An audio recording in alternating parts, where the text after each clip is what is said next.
No Brasil, a lei diz que a pena máxima é de 30 anos. Porém, existiu um homem que cumpriu a pena perpétua, sem ter cometido crime nenhum. Ele foi condenado por uma nação inteira por uma falha que não foi só dele. Hoje, nós vamos conhecer a história de Moacir Barbosa, um dos maiores goleiros da nossa história, que foi amaldiçoado por o resto da sua vida após o maracanazo. Barbosa nasceu em 1921, na cidade de Campinas, em São Paulo. E aos 18 anos começou a trabalhar no laboratório das indústrias Matarazzo, na época, o maior conglomerado industrial da América Latina. E lá também foi onde ele começou a sua trajetória no futebol, mas ainda longe das traves. Barbosa era um veloz e atlético ponta-direita da Associação Desportiva Comércio e Indústria. A transição para goleiro não foi planejada. Em um dos encontros do clube, o goleiro titular não compareceu. E Barbosa, que já era conhecido por ser um jogador atlético e com uma boa impulsão, foi escolhido para improvisar naquele treino. Porém, o seu talento inato para a posição impressionou todos os que estavam presentes. E após uma certa relutância, os seus colegas o convenceram a assumir a posição de goleiro. Barbosa se destacou na nova posição. E em 1942, menos de 2 anos após se tornar goleiro, Barbosa foi convidado a abandonar o futebol de várzea e ingressar no Clube Atlético Ipiranga, um tradicional clube de São Paulo. Pelo clube paulista, a sua mente, que já era habituada com o pensamento de um atacante, o permitiam jogar adiantado, assim revolucionando a posição e indo contra a lógica de goleiros estáticos da época. Após manter seu destaque pelo Ipiranga, em 1945, Barbosa se juntou ao Vasco da Gama. Pelo clube carioca, ele foi pilar de uma das gerações mais emblemáticas do clube, conhecida como Expresso da Vitória. Em São Januário, ele venceu 6 títulos estaduais e também foi o herói do título sul-americano de clubes, oficialmente o primeiro torneio intercontinental entre clubes. Após anos se destacando no futebol paulista e carioca, a Copa do Mundo de 1950 era o momento ideal de Barbosa se consagrar também com a camisa da seleção brasileira. Afinal, a Copa seria sediada no Brasil. Porém, antes de falar da Copa de 50, é necessário contextualizar sobre a sociedade brasileira da década de 50. Enquanto o mundo ainda estava se recuperando dos escombros da Segunda Guerra Mundial, o Brasil via na Copa de 50 a oportunidade perfeita de assumir o protagonismo global. A construção do estádio do Maracanã, na época o maior do mundo, foi escolhida como uma representação da soberania e grandeza nacional. Ele foi feito para ser o símbolo de uma sociedade moderna, civilizada e, acima de tudo, unida. Além da soberania nacional, o Brasil queria mostrar ao mundo que vivia em uma democracia racial. Influenciados pelo pensamento de Gilberto Freire, a elite brasileira vendia ao mundo a imagem de que, pela ausência de leis de segregação, também haveria a ausência de racismo no Brasil. Porém, o que se via na prática era o que ficou conhecido como racismo cordial. O termo cordial deriva da palavra grega cordis, ou seja, coração. Porém, não deve ser definido de forma alguma como algo positivo. Ela é a faceta mais perversa do racismo no Brasil. Nesse caso, o racismo não precisa de leis para acontecer.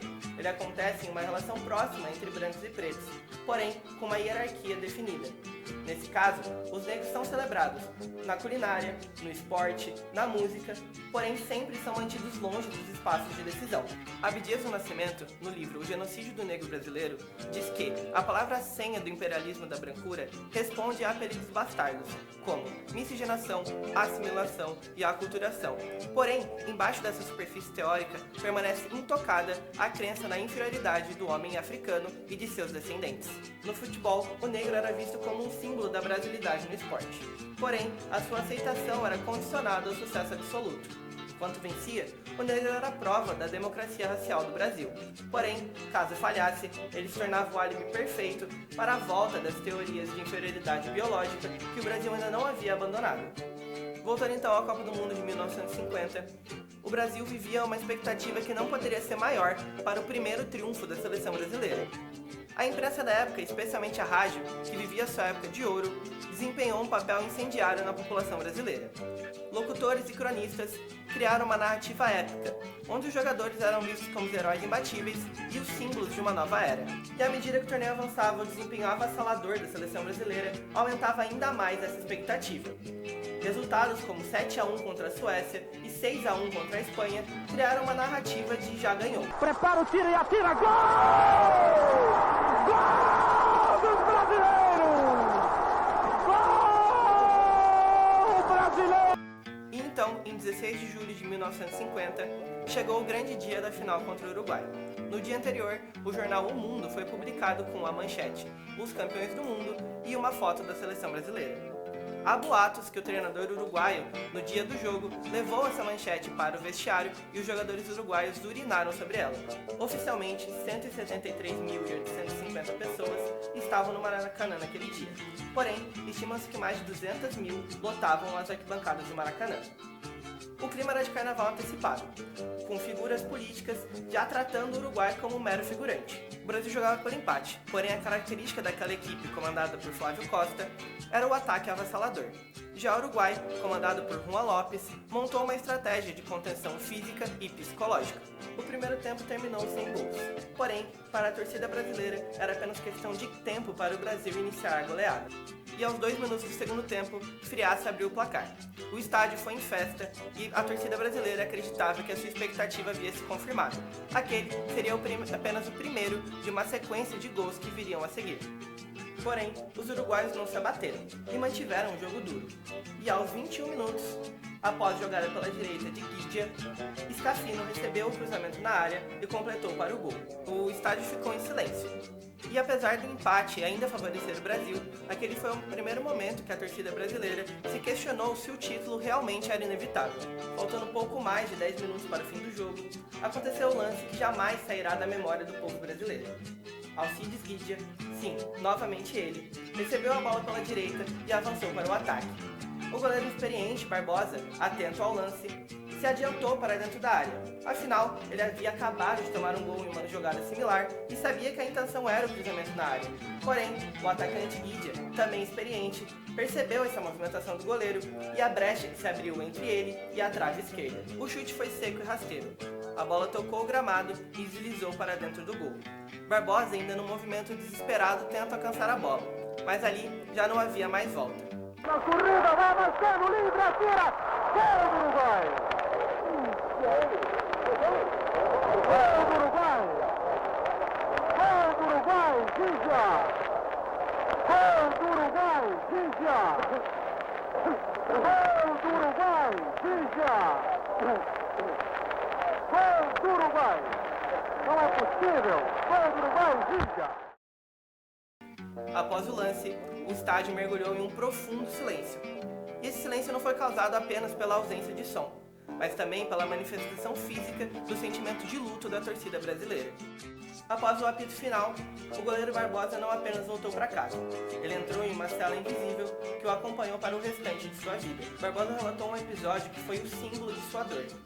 Em um dia comum, andando pelo mercado, Barbosa viu uma mulher e o seu filho apontando para ele. E ao se aproximar, ele ouviu ela dizer que ele era o homem que tinha feito o Brasil inteiro chorar.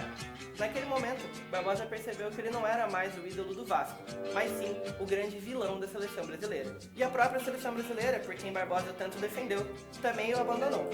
Em 1993, quase 50 anos após o episódio do Maracanazo, Barbosa foi convidado pela televisão britânica BBC para participar de uma entrevista com Taffarel, que se preparava para o jogo contra o Uruguai pelas eliminatórias da Copa do Mundo de 1994. Porém, a Comissão Técnica Brasileira, liderada por Carlos Alberto Parreira, o proibiu de entrar na Granja Comari, acreditando que ele daria azar a Taffarel. Mas por que Barbosa foi escolhido como o único rosto daquela derrota? Como dito anteriormente, o Brasil via aquela Copa como um meio de provar sua soberania.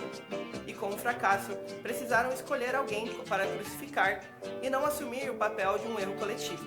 O Maracanazo serviu de pretexto para criar o preconceito com goleiros negros no futebol, acreditando que eles não haviam a estabilidade emocional para assumir a posição. Preconceito este que percorreu por décadas, fazendo com que olheiros e treinadores evitassem atletas negros na posição desde as categorias de base. Como consequência direta, o Brasil só voltaria a ter um goleiro negro como titular em uma Copa do Mundo com Dida, em 2006, mais de 50 anos após o Maracanazo. Mas o preconceito não morreu ali. Em 2018, o ex-atleta Edilson Capetinha, que também é negro, disse ao vivo no programa Donos da Bola, em tom de brincadeira, que todo goleiro negão falhava, ao se referir ao goleiro Jailson, na época goleiro titular do Palmeiras. Ele também afirmou que a hora de Jailson falhar ainda iam chegar. Ao final, Edilson ainda fala que Dida não falhava porque ele era parduzinho e não negão. Comemorando, tá vendo o que eu falei? É goleiro negão sempre toma um gol. Só que o Jailson está batendo recorde atrás de recorde. Deixa chegar a hora certa, mas, deixa chegar. O mas Dida é um mas, goleirão, viu? Não, Dida não era negão, não. Dida é pardozinho. A data oficial da morte de Barbosa foi em 7 de abril de 2000. Porém, ele não morreu ali. Ele morreu pouco a pouco, carregando o fardo de uma nação que precisou escolher um culpado para não encarar a própria realidade. Absolver Barbosa não é apenas ter respeito com o ídolo do passado, mas sim assumir um compromisso com o futuro. Enquanto a competência de um atleta embaixo das traves for julgada pela sua cor da pele, o Brasil ainda estará perdendo o jogo, assim como em 1950. A luta de Barbosa já acabou, porém a luta contra o preconceito está apenas começando.